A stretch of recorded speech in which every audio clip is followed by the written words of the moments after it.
What happens to the soul after death? Is our journey truly over, or just beginning? According to the famous American mystic Edgar Cayce, death is not the end, but a sacred transition. The soul doesn't vanish. It continues to grow, evolve, and even choose its next destination. In this video, we explore how the soul finds its new family after death, guided by the spiritual insights of Edgar Cayce. Whether you're grieving, searching for answers, or simply curious, what you're about to hear may forever change the way you see life and death. According to Edgar Cayce, the death of the physical body is not the end of consciousness, but the beginning of a profound spiritual journey.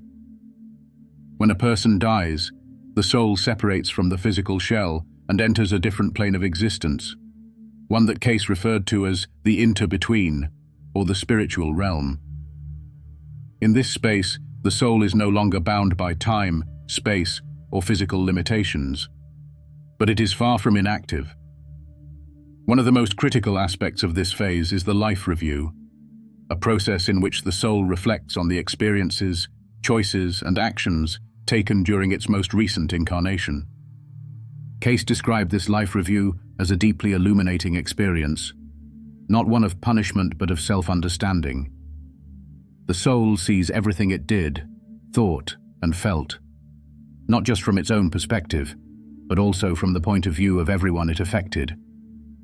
Every act of kindness, cruelty, indifference, or love is experienced in full. This reflection allows the soul to understand the ripple effects of its behavior, which forms the foundation for future karmic learning. It's not about judgment from an external God, but rather a confrontation with the truth of one's own life through the eyes of the spirit. During this phase, the soul becomes aware of what lessons it has mastered and what still remains unresolved. Perhaps it learned compassion, but failed to practice forgiveness. Maybe it cultivated wisdom, but ignored humility. The soul begins to recognize the deeper purpose of its previous life and the spiritual goals it either met or neglected. This self-awareness becomes the seed for the soul's next journey. It is not simply sent somewhere randomly. It actively participates in the planning of its next incarnation.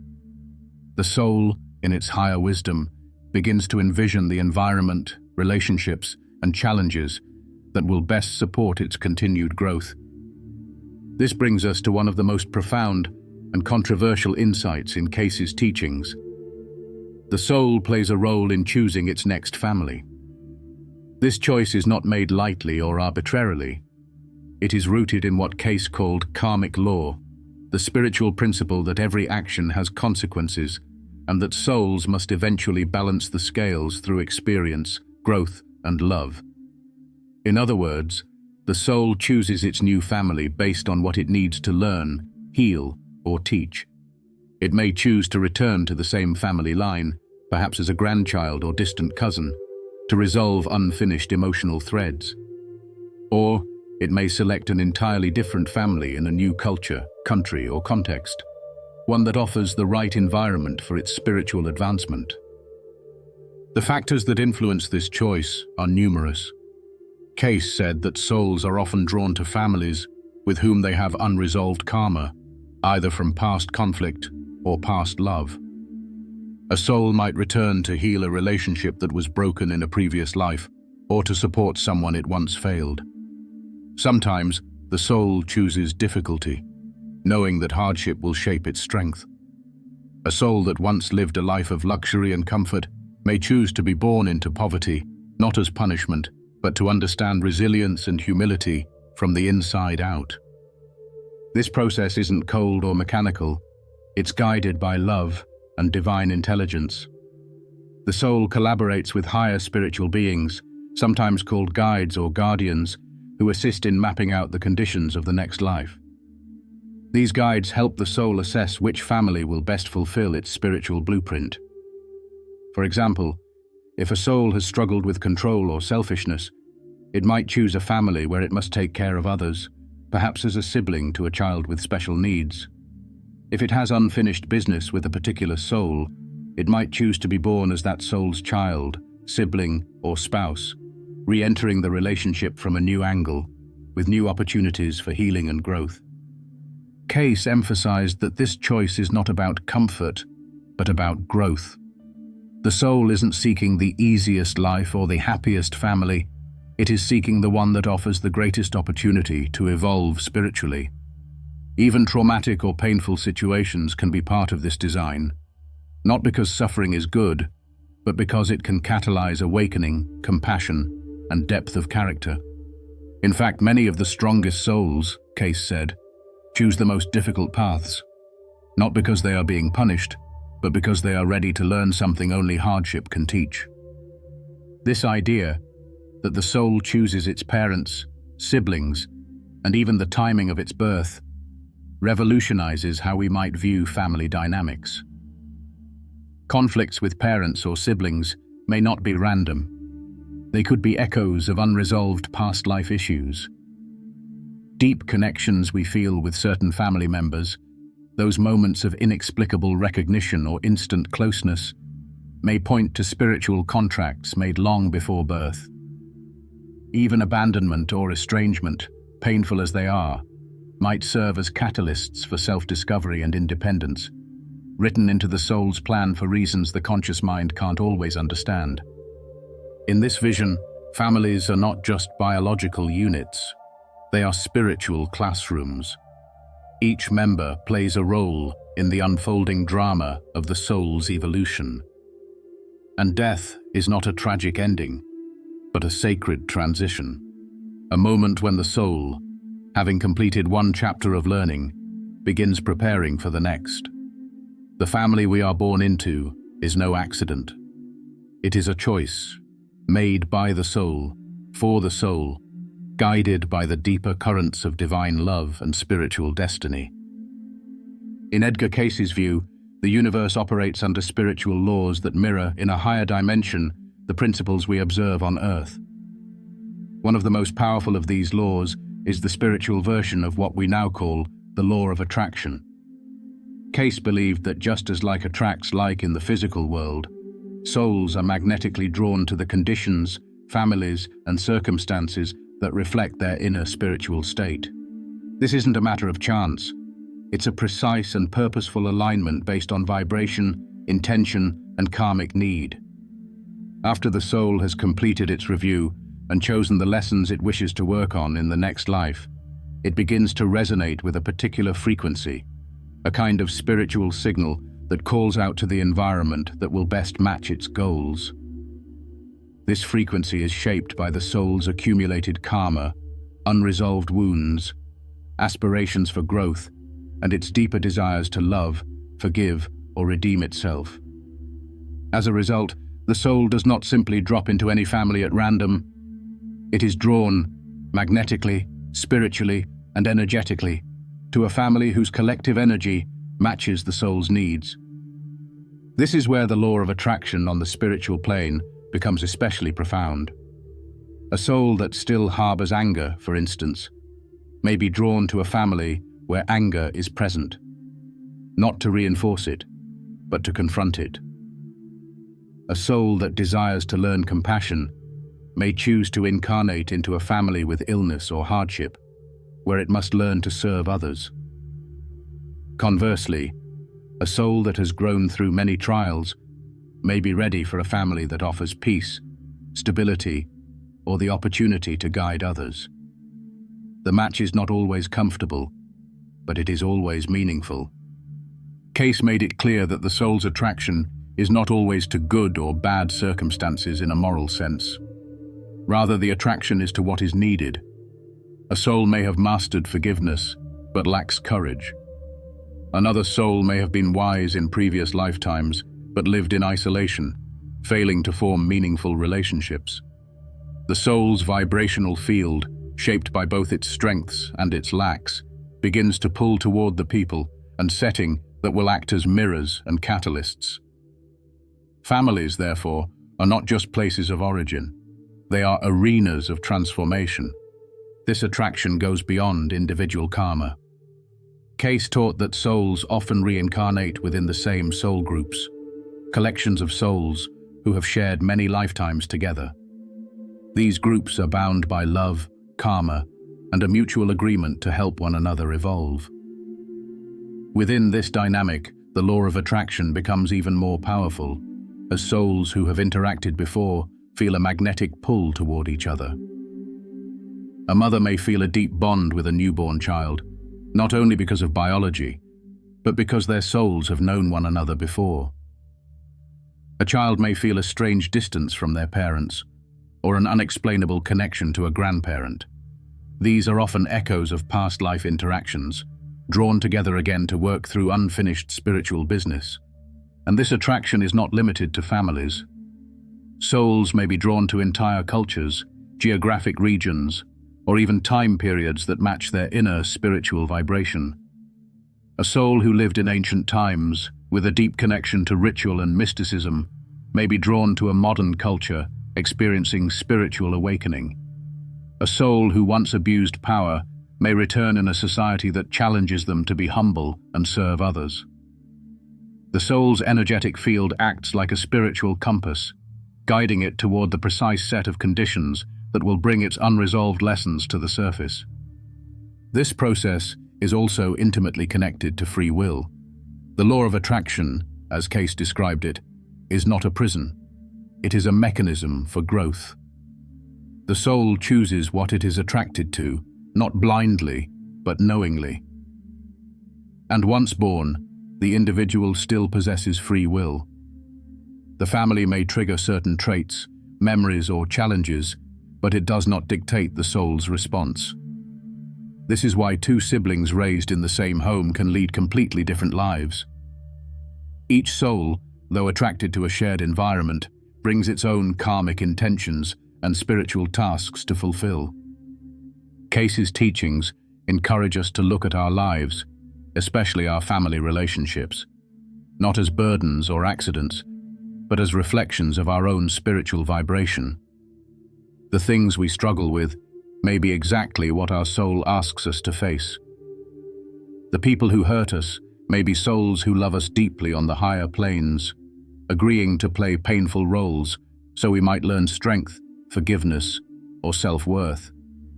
And those we feel drawn to without reason, those instant soul connections, may be companions from other lifetimes, drawn back into our orbit by the invisible force of shared purpose. At its core, the law of attraction in the spirit realm suggests that life is not random. It is orchestrated with a level of intelligence, love, and precision far beyond what the human mind can comprehend.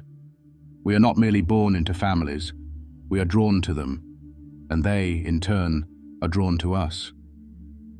In this mutual exchange of energy and intention, the soul enters exactly where it needs to be, surrounded by the people and patterns that will push it toward the next step in its spiritual evolution.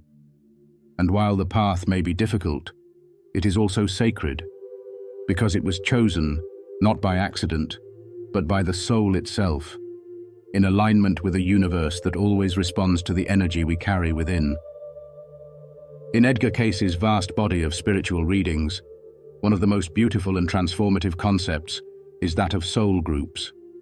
Cayce described soul groups as clusters of souls who reincarnate together again and again over many lifetimes, forming deeply intertwined connections through shared experiences, karmic ties, and mutual spiritual goals. These are not casual or fleeting associations. Rather, they are sacred alliances made long before birth, soul contracts forged in the higher realms with the intention of helping each other grow, heal, and awaken. Within this framework, the idea of family takes on a much deeper meaning. It's not just about blood, biology, or shared genetics. It's about spiritual alignment, history, and destiny. These soul groups are not static. Over the course of multiple incarnations, the roles we play with one another shift dramatically. In one life, your mother may have been your child. In another, your brother could have been your best friend, enemy, or even a romantic partner. The roles themselves are not as important as the lessons and energies exchanged within them. Cayce explained that these constant shifts allow the soul to explore the full spectrum of human experience: love, grief, power, vulnerability, dependence, and autonomy. Within the safe container of souls, it already knows and trusts on a deeper level. The idea of soul groups helps explain why some relationships feel so unusually intense. You may meet someone and feel an immediate, inexplicable connection, as if you've known them forever. Or you may feel instant tension, even hostility, with someone you've just met. From Cayce's perspective, these emotional reactions aren't irrational.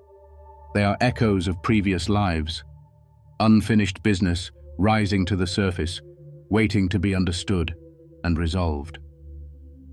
That's why soul groups aren't just made up of people who make us feel good.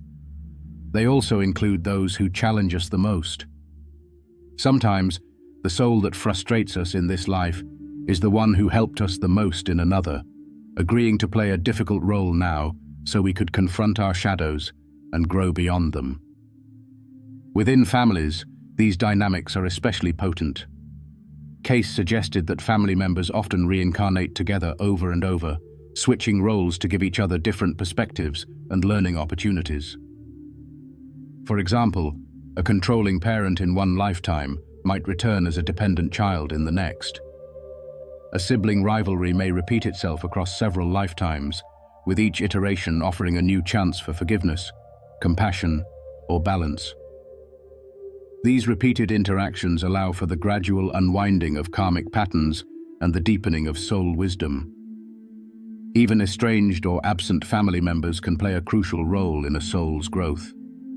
Their absence or rejection may teach lessons about self-worth, independence, or the courage to break generational cycles. What's especially fascinating about Cayce's teachings is that soul groups often share a mission, a collective purpose that transcends individual lifetimes. These missions can range from healing a lineage of trauma to creating a spiritual movement, raising the vibration of a particular community, or even contributing to global transformation through subtle, energetic influence. Not every member of a soul group will be conscious of this shared mission in any given lifetime, but on a soul level, the agreement exists. This explains why certain families seem to birth multiple artists, healers, teachers, or changemakers. It's not just a matter of upbringing or DNA. It's the echo of a spiritual commitment carried across generations.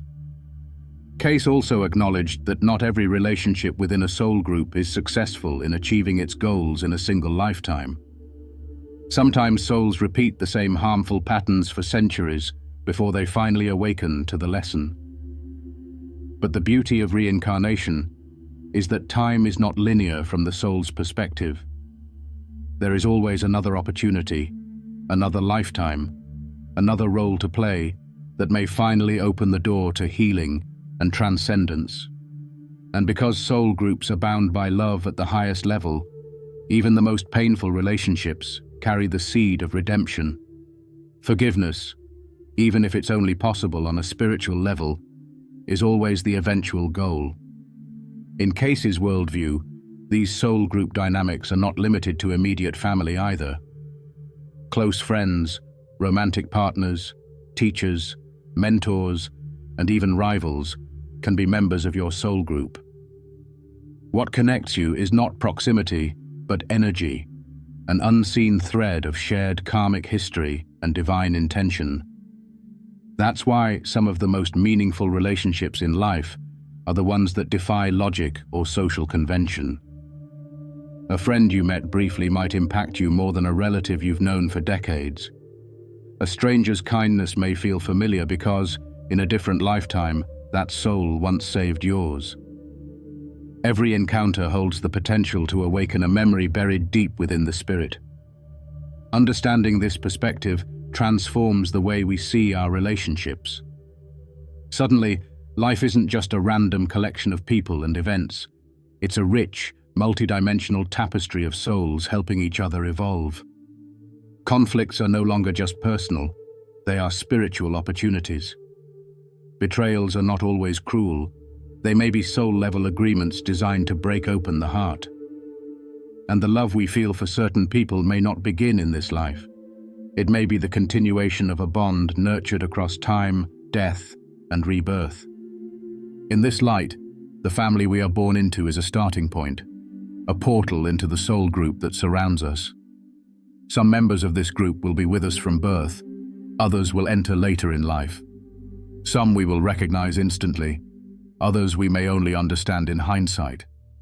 But all are part of a greater orchestration, a divine play in which each soul has a role to play, and each moment carries the possibility of awakening.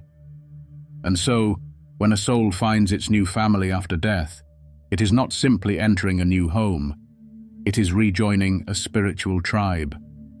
Whether for healing, resolution, service, or love, the soul is continuing a journey that began long before this lifetime and will continue long after. The faces may change, the roles may shift, but the connection remains, always. One of the most profound and comforting aspects of Edgar Cayce's teachings is the idea that our souls are never truly separated from those we love. Even after death, the bonds that connect us to our spiritual family, our soul group, remain intact. In fact, according to Cayce, those who have passed on often remain very close to us, offering guidance, support, and even protection from the other side. While they may no longer occupy a physical body, their presence can still be felt in mysterious yet deeply personal ways. Recognizing these signs requires more than just physical senses. It requires sensitivity to the subtle language of the soul. Many people who have lost a loved one report vivid dreams in which the departed visit them, often delivering messages, reassurances, or simply appearing as a comforting presence. Cayce acknowledged that dreams are one of the most direct ways our loved ones can reach us. In sleep, the conscious mind quiets, and the soul becomes more attuned to spiritual realities.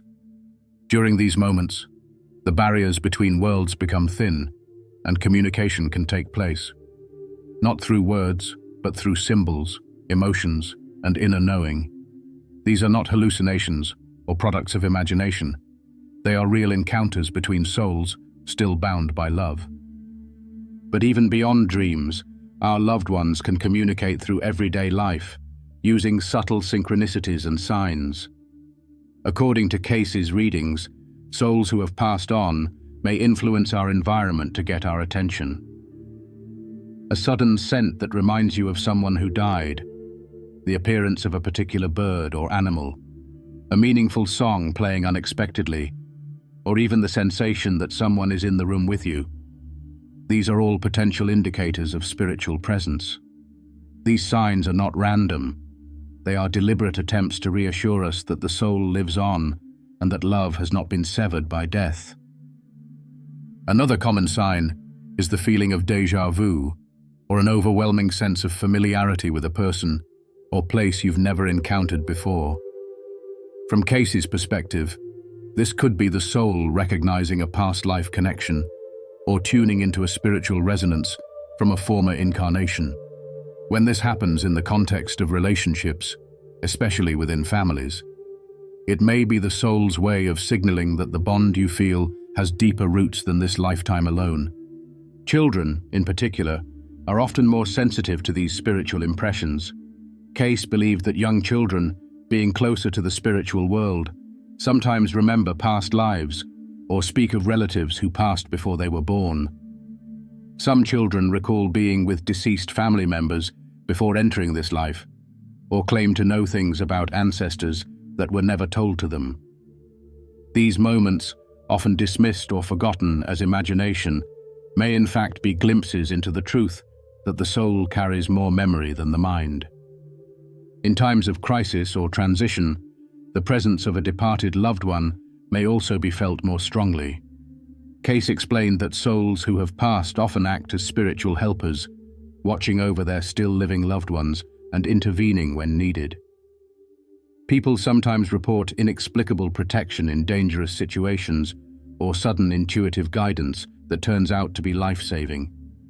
In many of these cases, individuals later feel or dream that a deceased loved one was behind the moment of protection. These spiritual guardians don't interfere with free will, but they can influence subtle energies, whisper truths into our consciousness, and steer us away from harm. Recognizing these signs requires a certain openness.